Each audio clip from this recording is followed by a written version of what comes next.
ونعوذ بالله من شرور أنفسنا ومن سيئات أعمالنا من يهده الله فلا مضل له ومن يضلل فلا هادي له وأشهد أن لا إله إلا الله وحده لا شريك له وأشهد أن محمدا عبده ورسوله يا أيها الذين آمنوا اتقوا الله حق تقاته ولا تموتن إلا وأنتم مسلمون يا أيها الناس اتقوا ربكم الذي خلقكم من نفس واحدة وخلق منها زوجها وبث منهما رجالا كثيرا ونساء واتقوا الله الذي تساءلون به والأرحام إن الله كان عليكم رقيبا يا أيها الذين آمنوا اتقوا الله وقولوا قولا سديدا يصلح لكم أعمالكم ويغفر لكم ذنوبكم ومن يطع الله ورسوله فقد فاز فوزا عظيما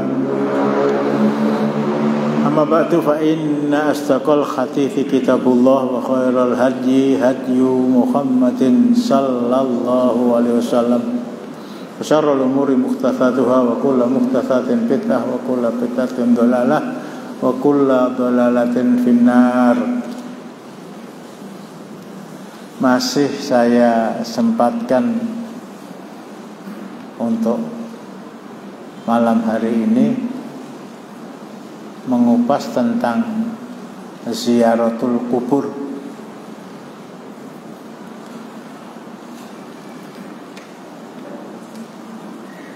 Intinya orang ziarah kubur semuanya sudah paham insyaallah.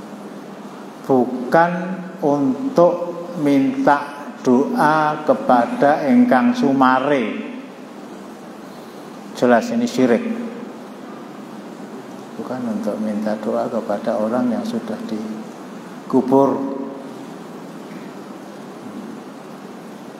Kata seandainya yang dikubur itu Rasulullah Muhammad sallallahu alaihi wasallam.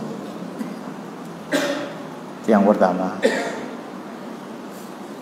Yang kedua, bukan datang untuk secara khusus mendoakan orang yang meninggal.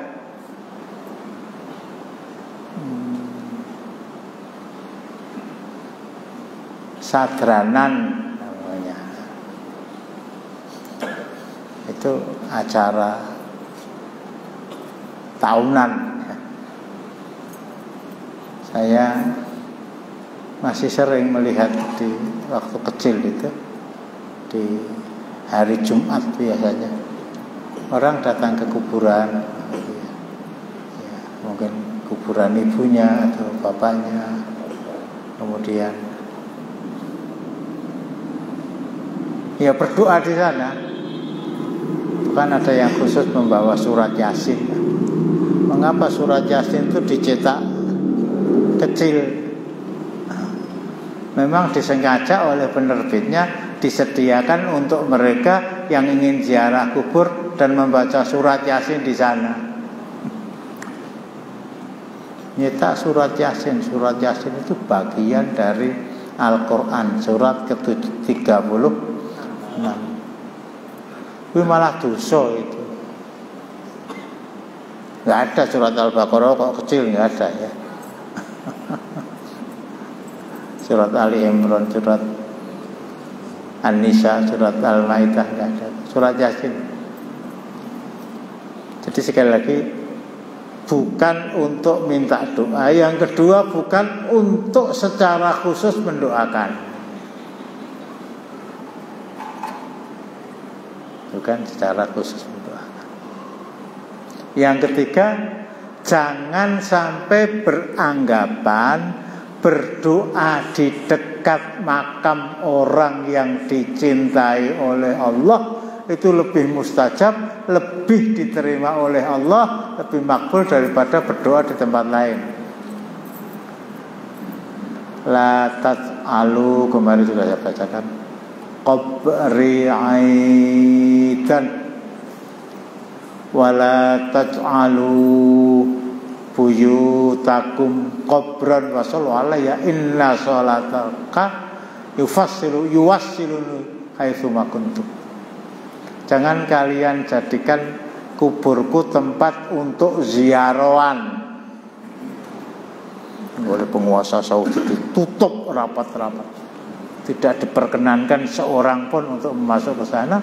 Dikhawatirkan kalau orang ke sana paling tidak berdoa dan menganggap berdoa di dekat makam Rasulullah itu lebih mustajab daripada berdoa di Masjid Baitul Ma'mur. Itu yang pertama. Yang kedua, jangan kalian jadikan rumah kalian seperti kuburan. Maksudnya tidak pernah dipergunakan untuk sholat sunnah, tidak pernah dijadikan tempat itu tempat untuk membaca Al-Quran, tidak dipergunakan tempat itu untuk membaca buku-buku agama. Jangan kalian jadikan rumah kalian seperti kuburan. Yang ketiga, bacalah sholawat untuk saya. Nuwun sewu Mas. Aku yo rasain den niku.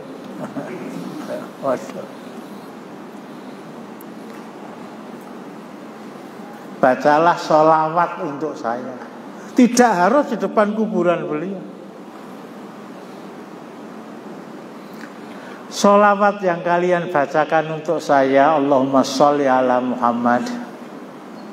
Paling pendek begitu ya. Allahumma sholli ala Muhammad wa ala ali Muhammad. Agak panjang. Allahumma sholli ala Muhammad wa ala ali Muhammad kama shallaita ala Ibrahim wa ala ali Ibrahim innaka Hamidum Majid. Allahumma barik ala Muhammad wa ala ali Muhammad kama barakta ala Ibrahim wa ala ali Ibrahim innaka Hamidum Majid. Silahkan membacakan sholawat untuk saya. Sholawat yang kamu baca untuk saya di mana saja kalian membaca akan sampai kepada saya.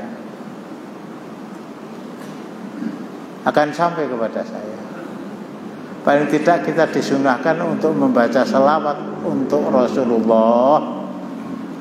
Kalau saya baca di dalam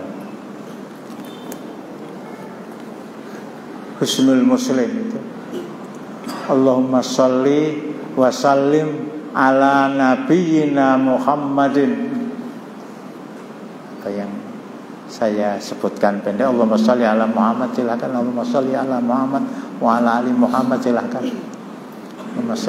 Allahumma sholli ala nabiyyina Muhammadin.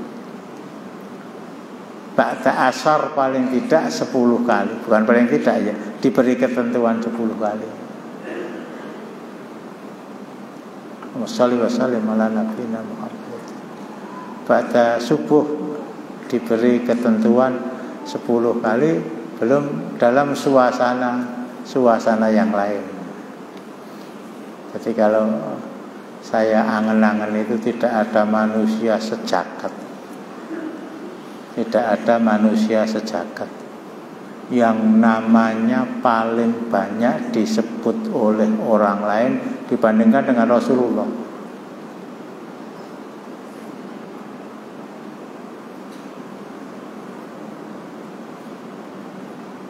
Tahiyat akhir itu mesti kita membaca Allahumma sholli ala Muhammad wa ala ali Muhammad kama shallaita ala Ibrahim wa ala ali Ibrahim wa barik ala boleh Allahumma barik ala Muhammad wa ala ali Muhammad. Sekali sholat itu kita baca 4 kali dalam tahiyat akhir. 5 kali berarti 20 kali. Sholat fardu loh, belum yang sunnah ya. Kalau penduduk bumi yang mengerjakan sholat, bukan yang Islam. Kalau Islam di atas 1 miliar. Kalau penduduk bumi yang mengerjakan sholat itu jumlahnya 100 juta. sambil 1/10-nya. Itu berarti setiap hari nama Rasulullah disebut oleh mulut yang mudah-mudahan diridhoi oleh Allah, jumlahnya 100 juta kali 20, 2 miliar. Belum nanti habis wudu asyhadu an la ilaha illallah wa asyhadu anna muhammadan abduhu wa rasuluh dan lain-lain. Tapi tekanan saya, bacalah sholawat untuk saya, sholawat yang kamu baca untuk saya, meskipun tidak di depan kuburan saya, dan Rasulullah tidak memerintahkan untuk membaca sholawat di depan kubur beliau, itu akan sampai di mana saja kalian berada.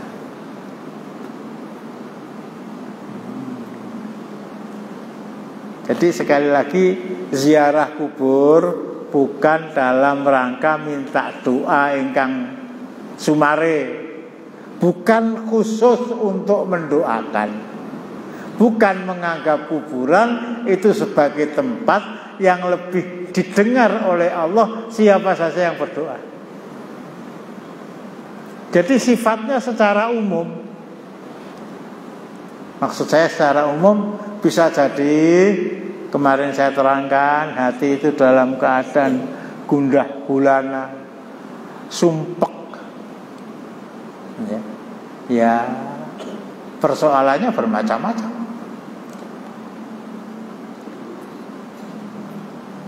Rasulullah pun mengalami tahun di mana beliau ditinggal oleh paman tercinta yang mati dalam keadaan kafir, yaitu Abu Thalib bin Abdul Muthalib, dan istri tercinta yang adalah manusia paling mulia di dunia selain Maryam, selain Asiyah binti Muzahim istri Fir'aun. Tahun kematian kedua orang yang dicintai oleh Allah itu disebut Amul Huzn, tahun kesedihan. Jadi sekali lagi, ketika hati itu resah, sumpah, salat ora tau khusyuk, maca Quran agak sak kebet wis angop ping 7, kekuburan lah.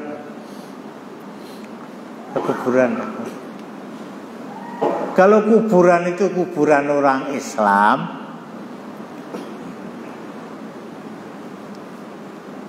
kamu doakan mereka sifatnya umum. Assalamualaikum ya ahlat diyar minal mu'minina wal muslimin. Mudah-mudahan keselamatan, kesejahteraan dilimpahkan Allah kepada kalian. Wahai penghuni kuburan yang berasal dari orang-orang beriman dan orang-orang Islam. Inna insyaallahu bikum lahiqun. Insyaallah kita akan ketemu. Nas'alullah lana walakumul afiyah. Saya akan doakan kepada kalian, untuk kalian, agar kalian diberikan keselamatan oleh Allah, dan doakan kami untuk ke sana. Itu kalau kuburan orang Islam. Tapi ziarah kubur tidak harus ke kuburan orang Islam. Siapa saja. Kemarin saya sampaikan, Allah melarang saya untuk memintakan ampun atas doa ibunda tercinta. Astagfirullah Rabbi an astaghfirullah. Saya minta izin kepada Allah agar diperbolehkan memohonkan ampun atas ibunda tercinta yang wafat sebelum masuk Islam. Dan saya minta izin kepada Allah untuk menziarahi kubur azura qabroha, menziarahi kuburnya, dan Allah mengizinkan. Jadi ketika hati sumpah, ketika kita resah, ketika kita bingung, ketika kita datang saja ke kubur mana saja.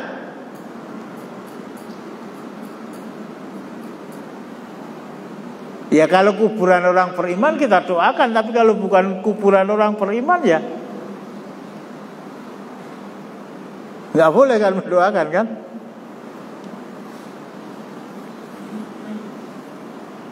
Ya akhirnya akan seperti ini.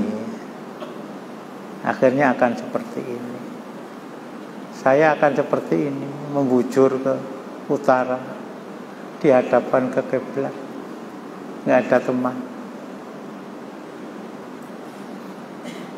Apa yang akan terjadi di sana? Saya itu suatu ketika ya nyetel radio gitu, mak geragap ada dagelan, wis tak kandhake iso ngomong wis mati. Ada dagelan yang dagel di sana.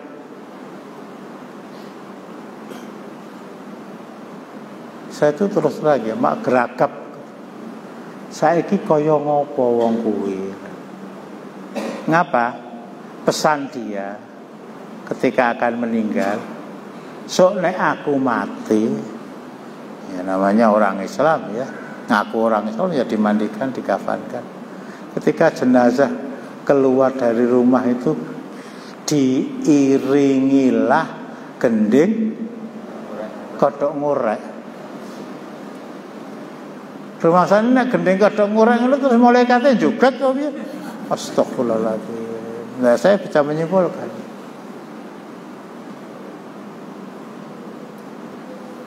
Bahkan ada ya seorang mantan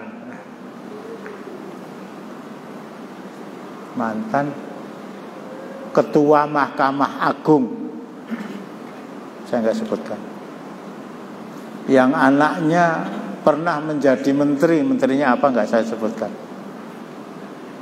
Di zaman awal-awal Orde Baru sangat terkenal karena tegasnya dalam melawan Partai Komunis waktu itu. Pesannya sama, hampir sama gitu. Nanti kalau saya mati, jenazah saya keluar dari rumah, tolong diiringi dengan konsernya Beethoven. Para malaikat ramudeng bahasa Inggris, kira-kira begitu. Ya Allah. Jadi soal seseorang itu yakin dengan kehidupan setelah mati, itu iya. Tapi keyakinan mereka tidak ada yang sama sedikit pun dengan keyakinan orang Islam. Jadi menganggap nanti saya di sana itu akan mendapat balasan dari apa yang saya lakukan. Tetapi ya itu optimistis bahwa saya hidup di dunia itu sebagai orang baik, dan di akhirat dia akan menjadi orang baik. Syarat untuk menjadi orang baik dalam Islam bisa jadi dia pencuri, bisa jadi dia bukan pencuri, orang yang pernah mencuri, bisa jadi dia orang yang pernah berzina, bisa jadi dia seorang koruptor. Tapi syarat untuk menjadi orang baik dalam Islam, dan ini harga mati, harus tidak musyrik. Ampun cenden Mas, Pak D, Mas, maju lah. Tidak musyrik, syaratnya tidak musyrik.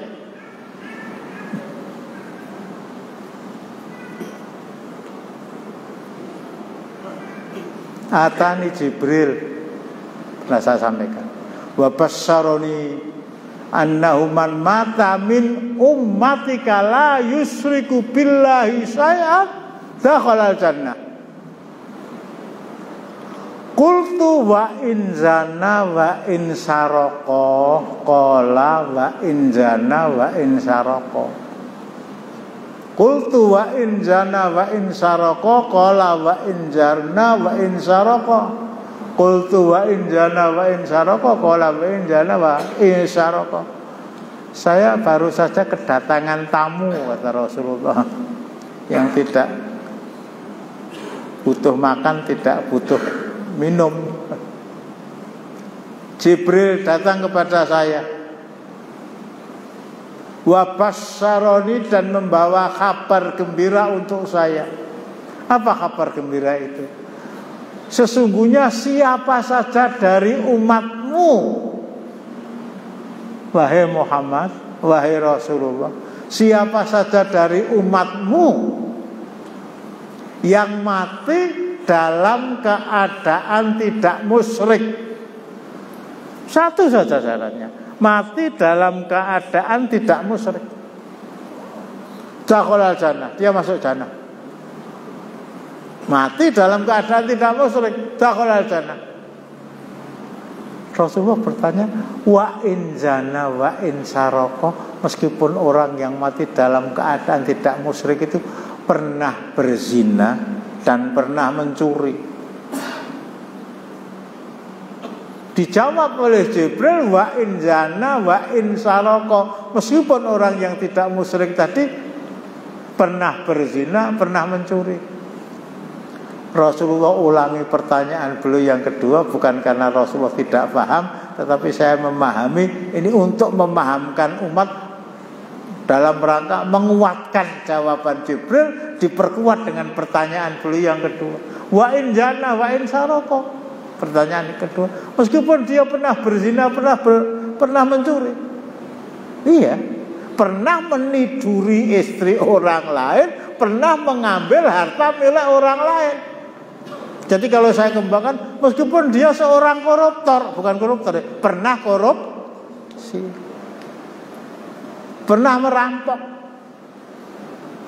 Dijawab oleh Jibril sama, wa in jana wa in saroko, meskipun dia pernah berzina dan pernah mencuri. Yang ketiga ditanyakan kepada Jibril oleh Rasulullah dan jawabannya sama. Innallaha la yaghfiru ayyushraka bihi wa yaghfiru ma duna dzalika liman yasha. Surat An-Nisa ayat 48 disebutkan di sana. Ayat 116 juga disebutkan di sana. Saya baca yang 48. Innallaha la yaghfiru ayyushraka bihi wa yaghfiru ma duna dzalika liman yasha.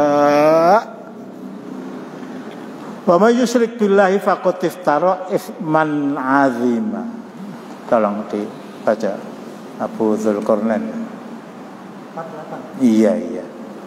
Sesungguhnya Allah tidak mengampuni dosa syirik, dan Dia mengampuni segala dosa selain itu bagi siapa yang dikehendakinya. Barang siapa yang mempersekutukan Allah, maka sesungguhnya ia telah berbuat dosa yang besar. Yang pertama itu, yang kemudian yang kedua nanti bisa dibaca di rumah. Surat An-Nisa juga ayatnya 116. Innallaha la yaghfiru ayyushraka bihi wa yaghfiru ma duna dzalika liman yasha wa may yusyrik billahi faqad dhalla dhalalan ba'id. Sebesar apa dosa yang dibawa seorang mukmin yang mati dalam keadaan tidak musyrik, pasti masuk jannah. Nah, masalahnya ya ala raqmi afih, amal kebaikannya itu ditimbang, saya pakai bahasa matematika, seberat 999,9.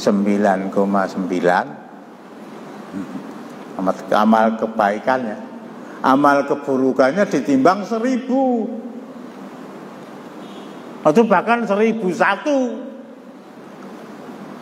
Dia masuk jannah. Tetapi karena ada dosa yang belum diampuni oleh Allah, atau karena dosa dia itu lebih berat daripada kebaikannya, tempat tinggal kamu di sana. Ning sadurunge masuk jannah, sebelum masuk surga, mampir dulu ke dalam. Nah ini yang kita takuti itu. Insya Allah kalau tidak musyrik, Allah memastikan mesti masuk jannah. Tapi ketika kita sowan menghadap Allah dalam keadaan tidak musyrik itu, apakah kebaikan kita lebih berat daripada keburukan kita? Lah ini yang kita khawatirkan.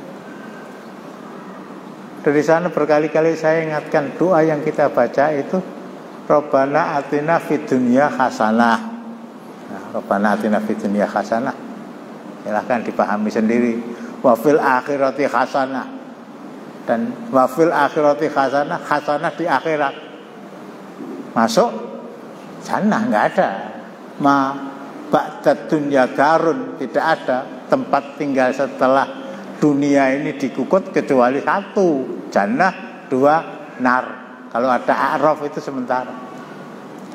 Ya Allah berikan kepadaku kebaikan di dunia, kebaikan di akhirat, masuk jannah. Tapi yang terakhir ini, dan kalau saya paham ini yang paling penting, waqina azabannar. Hindarkan saya, selamatkan saya, jauhkan saya dari nar di dunia hasanah, di akhirat hasanah, tanpa harus bersentuhan dengan api neraka. Ini yang harus dipahami. Mbah, nganggo ketu putih loh itu ya. Nganggo ketu putih. Bajunya koko nggo tasbih. Kandungane ning surat Yasin. Ajeng mantu Mbah mang dongake nggih.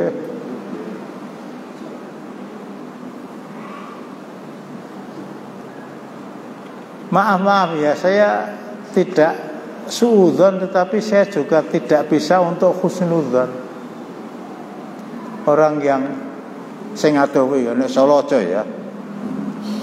Orang yang datang ke Surabaya, ke masjid mana?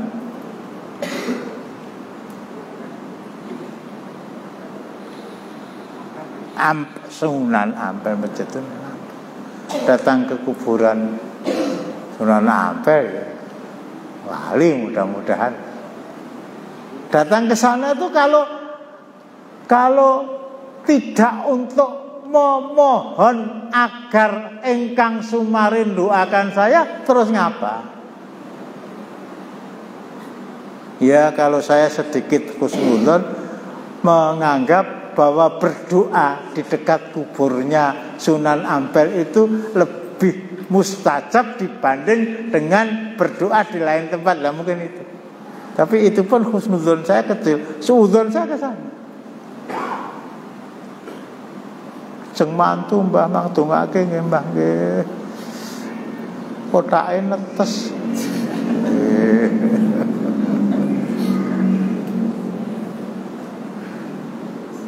Oh masya Allah, munggah kaji ping 7 paribasa.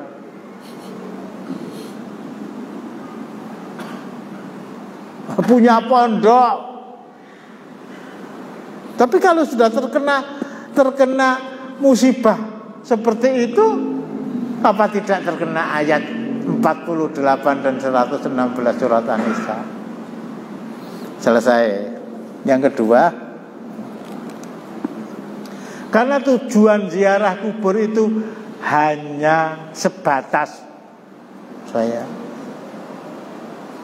pertegas ini, hanya sebatas tudzakirul akhirah, mengingatkan akhirat, tudzakirul maut, mengingatkan mati.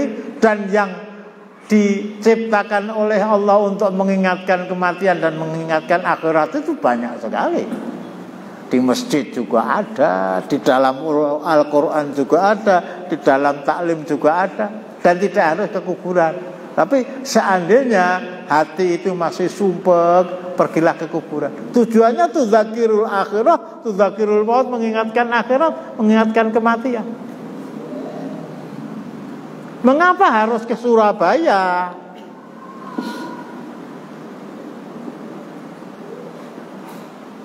Mengapa harus ke Praci?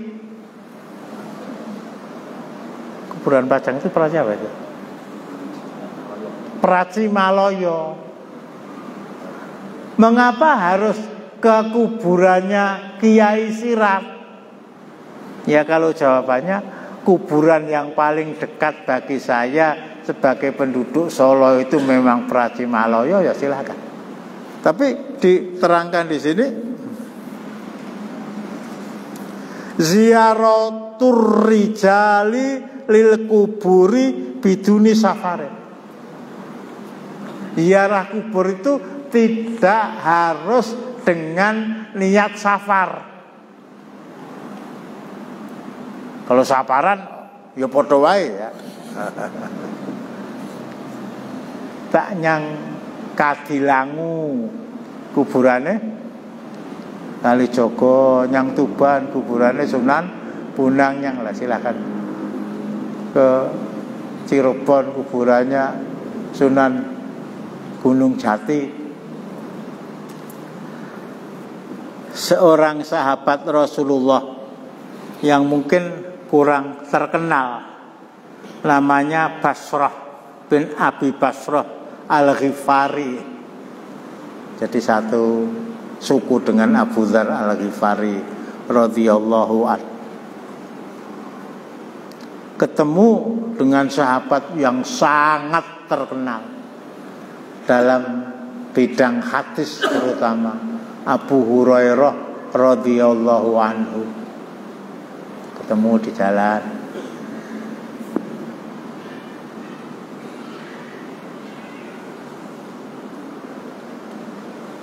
Dia bertanya, min aina jita? Dari mana? Kok kayaknya membawa unta yang sudah terengah-engah, kurus. Artinya perjalanannya lama, bekalnya juga banyak. Minatur. Saya baru saja pulang dari Tursina. Watini wa zaitun wa turi. Sini ada surat namanya surat Tur, tempat di mana Allah Subhanahu wa taala mengajak berbicara Nabi Musa. Bahkan ada yang mengatakan di sana dikubur Nabi Musa. Dan itu lebih apa namanya? Lebih pas untuk tidak dipercaya daripada dipercaya. Nah, keberangkatan Abu Hurairah ke sana itu ya karena Tur itu sebuah tempat yang pernah dijadikan Allah untuk mewahyukan kitab Taurat kepada Nabi Musa. Tapi sedikit saya tambahkan, kubur para nabi yang jumlahnya 25 yang diyakini secara mutawatir benar, itu hanya kubur Rasulullah. Hanya kubur Rasulullah. Nabi Ishaq konon dikubur di Mesir, Nabi Ibrahim konon dikubur di Makkah, ya semuanya tidak ada bukti autentiknya. Kan dulu ya, kira-kira 30 tahun yang lalu saya pernah mendapatkan kiriman foto dari kelompok Ahmadiyah. Foto itu foto apa? Ini adalah kuburan Nabi Adam, tempatnya di India sana. Memang ya ada kuburannya, tapi apa ini kuburan Nabi Adam, apa kuburan Adam Semit? Ya, bukan saya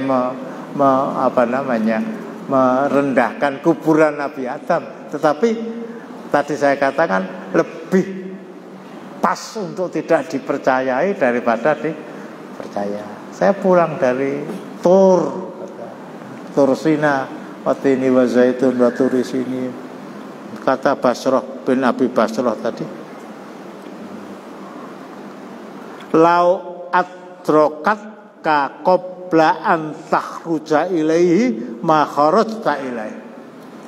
Ini Abu Hurairah diulang oleh sahabat Basrah bin Abi Basrah. Kalau kamu tahu persoalan yang sesungguhnya, saya yakin kamu tidak akan pergi ke Tur untuk berziarah ke sana. Mengapa? Salah satu di antara hadis yang diangkat, la tasuddur rihal illa ila salasati masajid, masjidi hadza wa masjidi hadza wa masjidil haram wa masjidil aqsa. Islam tidak menganjurkan seseorang bepergian. Islam tidak menganjurkan seseorang bepergian kecuali ke tujuan mendatangi 3 tempat. Satu ke masjidku ini, ke Madinah, bukan ziarah kubur Rasulullah tetapi untuk ke Masjid Nabawi. Yang kedua Masjidil Haram di Makkah untuk haji, untuk umrah. Yang ketiga Masjidil Aqsa, 3 masjid suci umat Islam kalau boleh saya katakan. Dan yang terakhir ini Masjidil Aqsa. Saya ngomong agak nggak enak ya, dikangkangi oleh orang-orang Israel.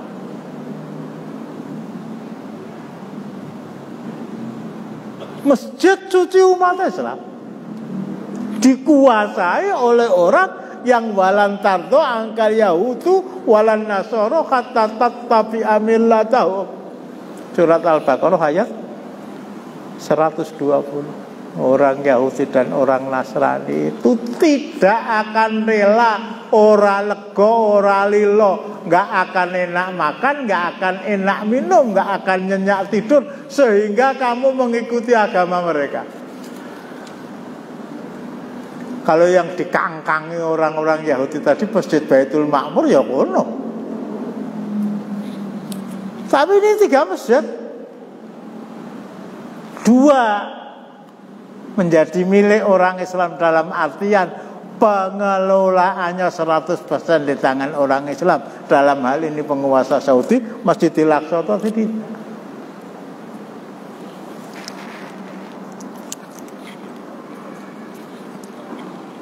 Orang Islam kalau sudah mikirkan itu, wis ora mikirkan coblosan, orang mikirkan.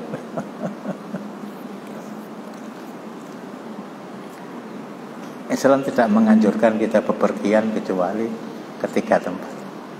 Yang dintira itu entuk tetapi gak ada pahalanya. Dan kalau saya boleh terangkan, Rasulullah selama di Madinah 10 tahun itu, beliau keluar dari Madinah yang pertama mimpin perang. Ini bukan safar, mimpin perang. Kata Ibnul Qayyim bisa jadi 25 kali, bisa jadi 27 kali, bisa jadi 29 kali.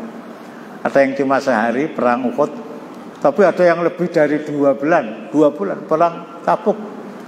2 bulan meninggalkan keluarga, tentaranya 30.000. 30.000 istri mereka yang ada di rumah, bahkan ada yang istrinya 2, istrinya 3. Itu kalau ukuran kita sekarang loh, kelap. Kalau bapaknya wisih waras apa ora, bapaknya mati apa enggak bapaknya.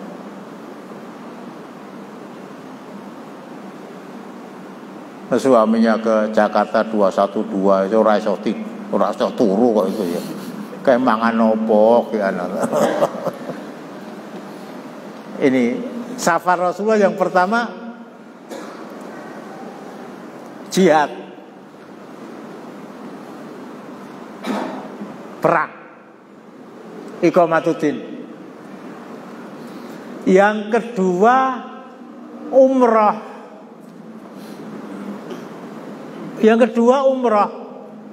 Tahun ke-6 Hijriah membawa sahabat jumlahnya 1.400 orang untuk melaksanakan umrah.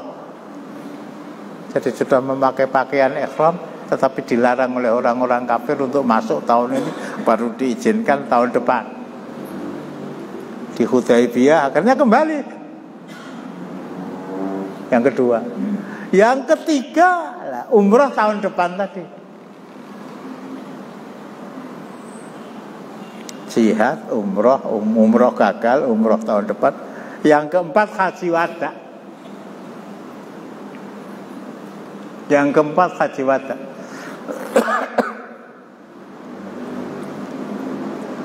Jihad, umroh haji wada.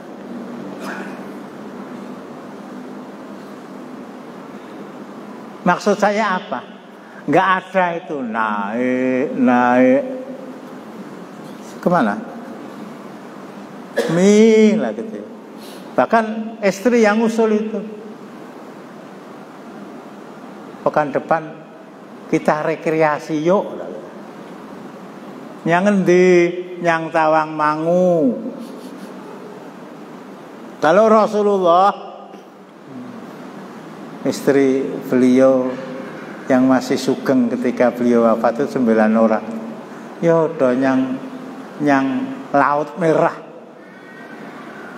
bernostalgia, mengingat peristiwa besar yang terjadi pada diri Nabi Musa, di mana beliau diperintahkan Allah, idrib bi'asokal bahr, pukulkan tongkat kamu ke laut, lautnya menjadi jalan. Beliau nyebrang bersama 700.000 penduduk Bani Israel yang di Mesir, kemudian diikuti oleh Fir'aun, kemudian sampai di pantai timur. Allah perintahkan sekali lagi, tongkatnya dipukulkan ke laut, sementara Fir'aun dan tentaranya berada di tengah-tengah lautan. Akhirnya berubah menjadi laut lagi, akhirnya semua tenggelam semua. Yuk kita rekreasi ke sana yuk. Kita napak, nggak ada itu. Sing demen yang sarangan udah dibaleni loh. Kalau ingin itba Rasul, saya tidak katakan tidak boleh. Kita ke Tawangmangu, ke Sarangan. Kalau saya kecil tuh ke Malang itu ada Selekta, ke Bandungan. Ngapa? Ayo jawaban aja. Madang dipikir. Hah? Madang dipikir. Madang dipikir. Terus lawe apa? Kok madang dipikir? Manggon ngarep dhewe jawabane salah. Apa meneh sing mburi?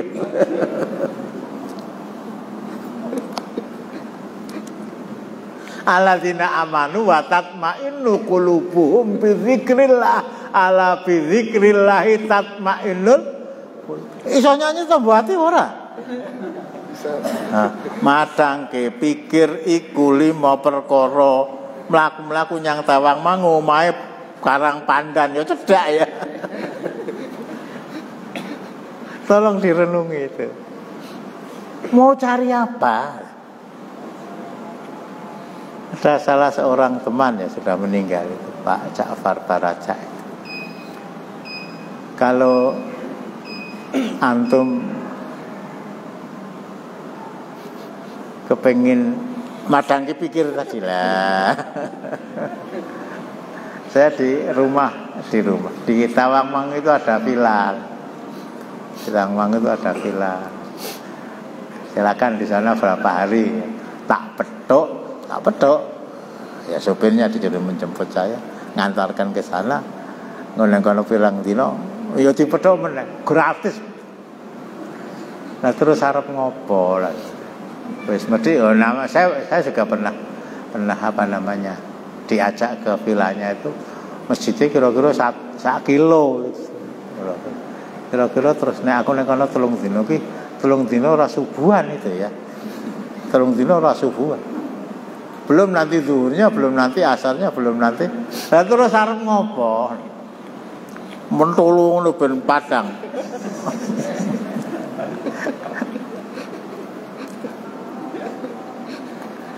Tolong ini direnungi.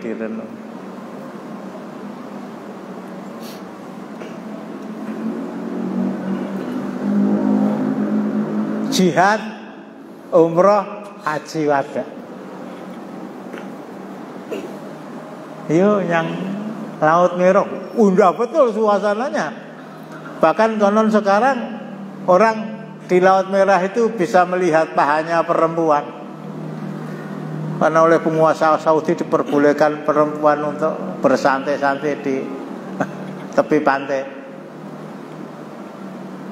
Yo mancing rono yo miyo lah. Goang lo yo kok nek iwak terus dibakar. Padang tenan itu. Maaf ya. Mungkin ya kemarin saya singgung itu masalah ke Kairo, kemudian melihat kuburnya Fir'aun. Kalau ini meskipun tidak masuk yang 3 itu, kalau kita kata orang Jawa kemecer, saya ingin tahu Fir'aun itu kayak apa ya. Ya mudah-mudahan. Tapi kalau sampai ke Singapura, ke Amerika nonton Grand Canyon of Colorado, nonton Westminster Abbey, sing marake Padang kon ngendi? Enggak, yang saya ambil bahasa yang paling gampang sajalah ya. Hari Ahad kita rekreasi gitu ya. Berangkat pagi, pulang sore. Hasilnya kesel.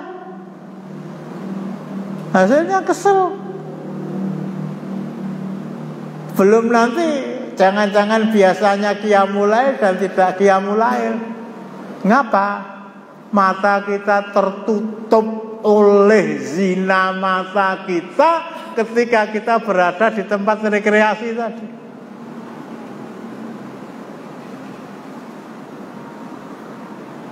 Kecuali kita berangkat, mata kita kasih lakban, tuntunan.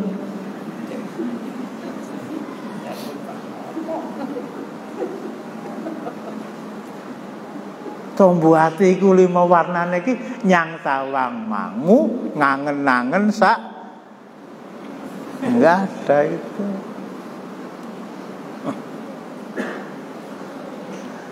Jadi tidak diperbolehkan gitu ya, ziarah kubur dengan mengeluarkan dana. Raketang numpak bis batik gratis tekan Karanganyar ada toh. Walihada qala Syekhul Islam Ibnu Taimiyah rahimahullah, waqatit tafaqal a'immatu ala annahu law nadhara ayyusafira ila qabrihi sallallahu alaihi wasallam au ghairihi minal anbiya'i wassalihin lam yakun alaihi ayyuwafya binadri bal yunha andalik. Sampai-sampai kata beliau, ini Syekhul Islam Ibnu Taimiyah, kalau Imam Ahmad bin Hanbal itu hafal 1 juta hadis, Syekhul Islam Ibnu Taimiyah itu hafal semua hadis. Saking bukan hanya 1 juta, bukan hanya 2 juta. Saya harus ingatkan untuk kesekian kalinya, salah satu di antara tulisan beliau Majmu' Fatawa itu 37 jilid, besarnya sekian. Kalau nulisnya zaman sekarang ya enggak. Bismillahirrahmanirrahim.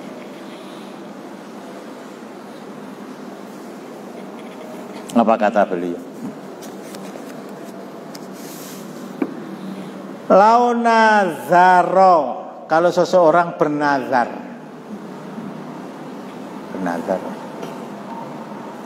kalau nanti Anies Baswedan menang toh, yang dukung partai, nah kok Nasdem kok dukung Anies Baswedan ya?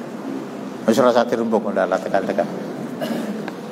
Kalau seseorang bernazar, kalau saya sembuh sakit saya bernazar untuk safar ke Madinah dalam rangka ziarah ke kubur Rasulullah. Saya bernazar untuk datang ke kota Madinah menziarahi kubur Rasulullah. Au ghairi minal anbiya, atau kubur yang lain, meskipun tadi saya katakan harus diragukan kebenarannya. Atau orang-orang soleh, Sunan Bonang, Sunan Derajat, Sunan Kalijogo, Sunan Ampel, Sunan. Tidak diperbolehkan bagi dia untuk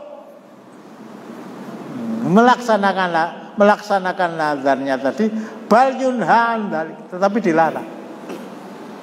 Oh, jebul ora entuk, harus dibatalkan. Nah, saya sudah terlanjur, wallahi kalau saya sembuh dari sakit saya akan menziarahi kubur Rasulullah. Harus dibatalkan karena itu dilarang. Ya, harus mengkafarai wallahinya dengan memberi makan 33 orang miskin, atau memberi pakaian mereka, atau memerdekakan budak. Ini kubur Rasulullah lah ya. Apalagi kuburan ya selain Rasulullah.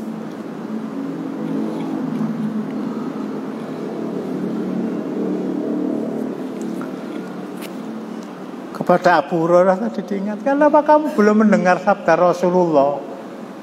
Ini luasnya Islam ya. Sampai Abu Hurairah pun belum mengetahui tentang larangan untuk datang ke Tursina, datang ke tempat-tempat yang mempunyai nilai-nilai tarikhi, bukan historis, tarikhi di dalam Al-Quran. Tempat Nabi Nuh melabuhkan perahu beliau, tempat dan seterusnya.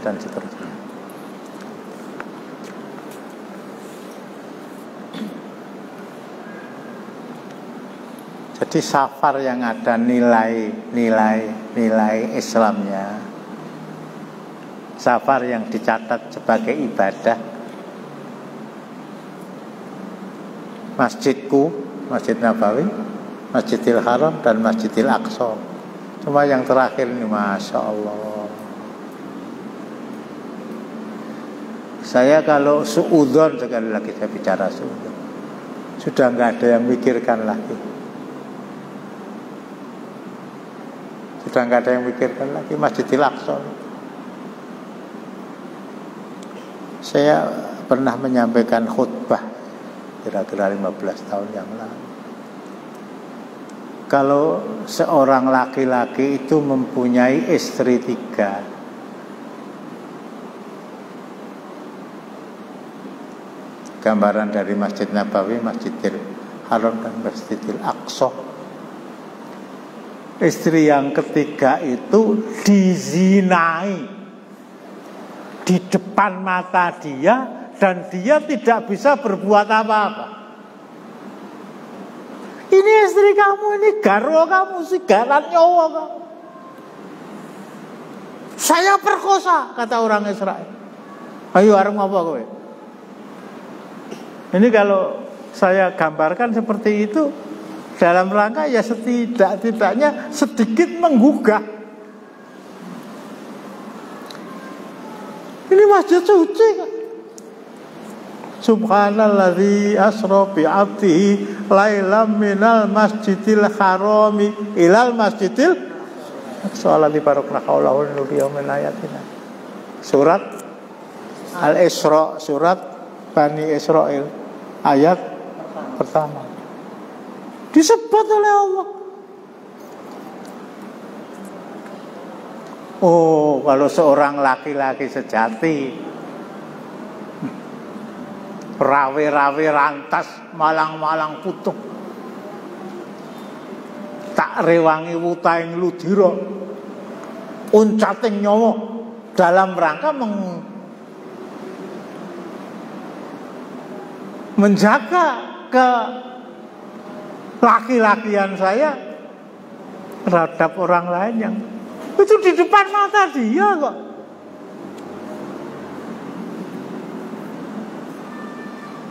Ya, beberapa orang pernah cerita, saya pernah ke sana. Iya, Tapi masjid itu diperbolehkan orang Islam untuk datang ke sana, tetapi yang menjaga itu tentara Israel.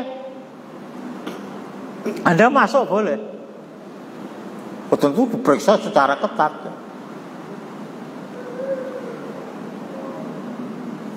Tadi ada tempat yang disediakan oleh tentara Israel untuk sholat di sana karena pahalanya.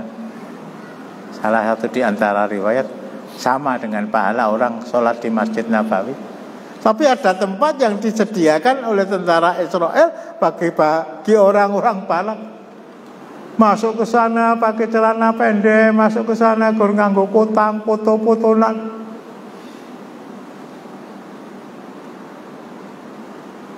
Betul-betul terhina masjid itu.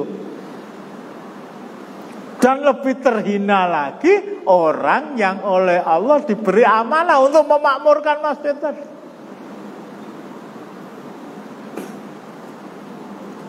Jadi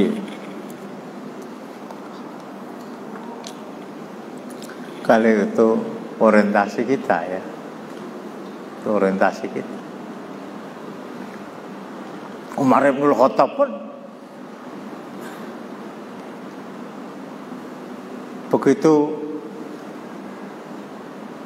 dibaiat oleh seluruh umat Islam, para sahabat, para tabi'in, atas tunjukan Abu Bakar As-Siddiq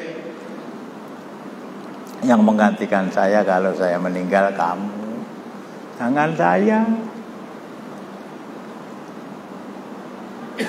Itu dikerahkannya pasukan bukan ke timur memerangi tentara Persia yang pertama ya, tapi ke utara merebut Masjidil Aqsa itu.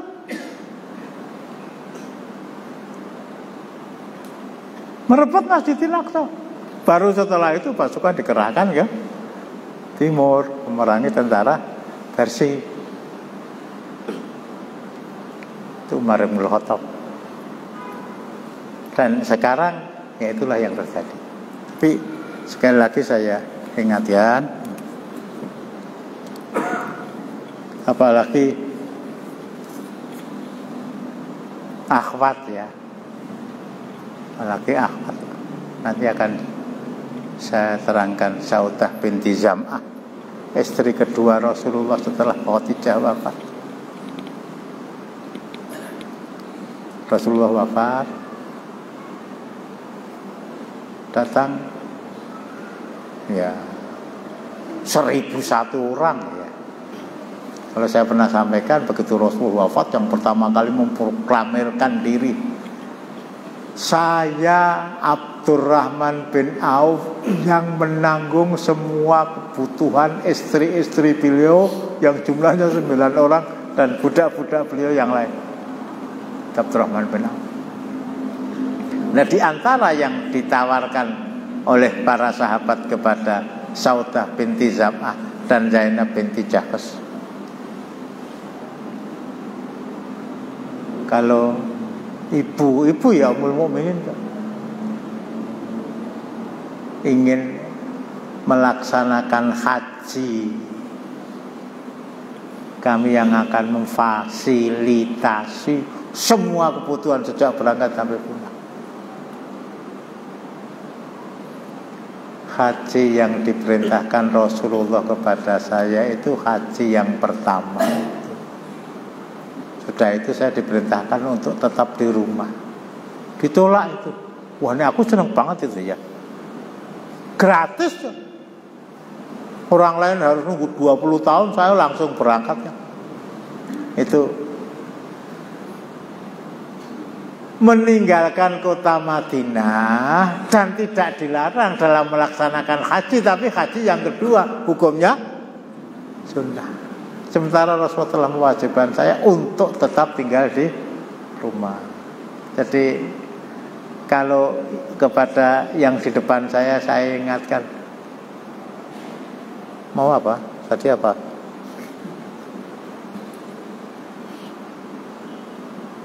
Bahasa rekreasi. Bahasa rekreasi. ya, tempat-tempat wisata yang identik dengan tempat-tempat maksiat. Ini kepada yang di depan saya saja saya ingatkan, arep ngopo lho. Berangkat pagi jam 7, pulang jam 4 namanya. Wah ku mbok maca Quran wis entuk piro.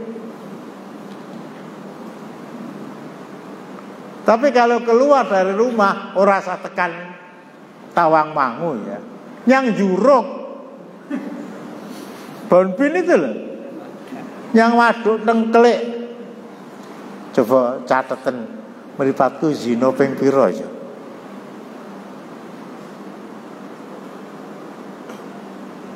Lah salat dipisah kok. Padahal berangkat dari rumahku wis nganggo rukuh. Sing ketok guraine dipisah. Pengajian saja dipisah. Lah bareng anu ndek mau ya. Lah. Kalau bahasa halusnya ya kelayaban tekan. Bonpin tekan. Coba ditanya hatinya tuh. Mripatku zina ping pira ya. Dan tidak merasa bersalah. Ya istighfar. Nek sampe dibaleni. Rasulullah meninggalkan kota Madinah, satu untuk umroh gagal sampai di Hudaybiyah, dua umratul qadha tahun ke-7 Hijriah, ketiga haji wada. Lainnya dipergunakan untuk jihad. Ada yang Assalamualaikum warahmatullahi wabarakatuh. Waalaikumsalam. Pertanyaan dari jamaah. Ada salah satu mustamid yang beliau itu mempunyai usaha pariwisata antar pulau. Jadi dikatakan bahwa bisnis untuk wisata religi ini sangat menjanjikan, bahwa bahkan ada untuk kedepannya itu ada wacana bukan hanya 9 wali tapi 12 wali yang meliputi Madura sampai wali kukun Madura sampai Bali. Ya, yang jadi pertanyaan, kalau mendapatkan order seperti itu lebih baik bagaimana? Bukan lebih baik. Juga melihat starlet dia. Siapa yang mau bantu saya jawab?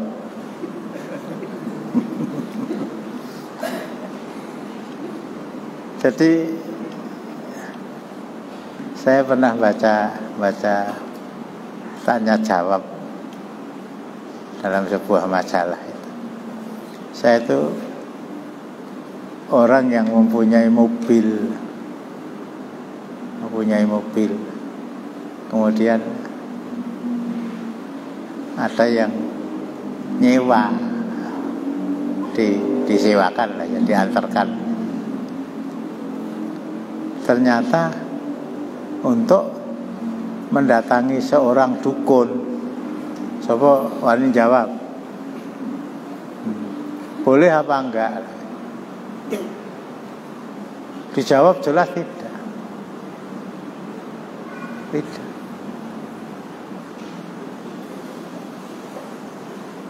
Surat 113, wala tarkanu ilal ladzina dzalamu fatamasakumun. Nah, 113 surat itu. Tidak melakukan perbuatan maksiat, tetapi tarkanu. Kalau saya sering contohkan ning tanggone tahlilan ya. Satu dino apa? Pendak siji, pendak loro, pendak telu lah. Aku ora melu tahlilan bid'ah kok. Neng aku melu ngecurke wedang. Lha gitu lho. Aku njaga sound system. Jangan kamu menjadi, tolong dibacakan artinya 113 surat itu. Kalau saya ngartikan penggembira. Lihat cetha ziarahnya kuburannya para wali itu sudah dilarang kok. Apalagi di sana surat ke 11:113.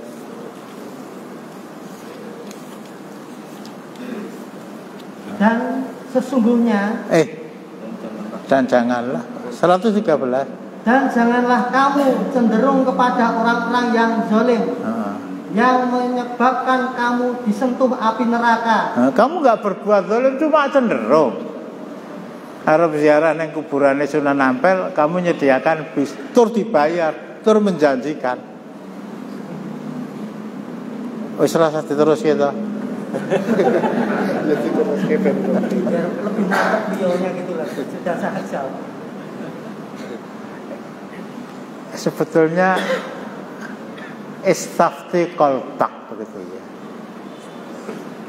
Hati nurani seorang muslim itu seandainya belum tahu hukum dan pijaannya, hati nuraninya itu akan mengatakan,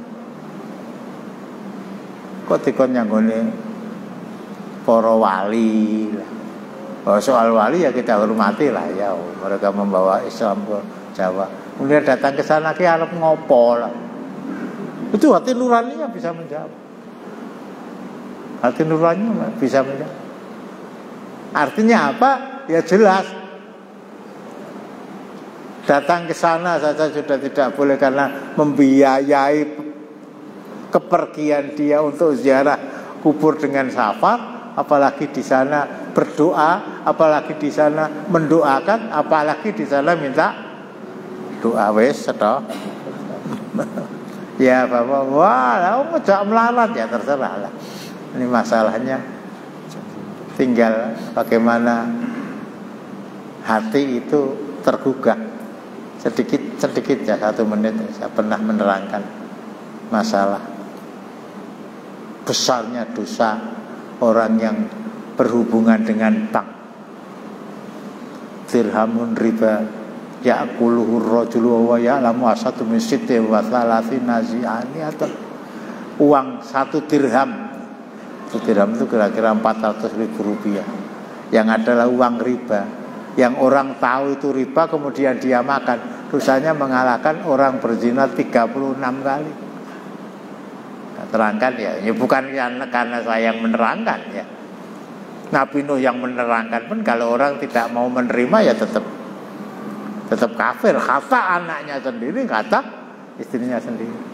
Tapi kalau dia mau menerima apa yang dilarang oleh Allah untuk dijauhi, yang diperintahkan oleh Allah untuk dikerjakan, dalam pengajian berikutnya 1 bulan, 2 bulan kemudian, Ustaz, alhamdulillah saya sudah talak 3 dengan bank. Gak main-main itu, pegawai BNI itu. Lah terus sekarang nggak bisa makan. Oh bisa. Dan seterusnya. Orang mau maling saja diberi jalan Allah ben ora konangan kok ya.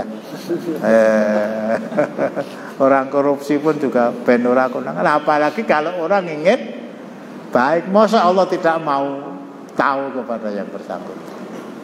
Kita akhiri dengan doa kepada Allah Subhanahu wa taala.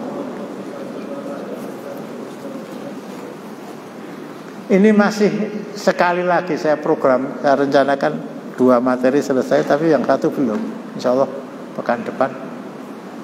Wasiat. Sok nek aku mati, aku kuburan neneng. Bisa jadi tidak salah, bisa jadi salah. Insya Allah pekan depan kita kaji bersama-sama. Kita akhiri dengan doa kabar majelis subhanallah. Assalamualaikum warahmatullahi wabarakatuh.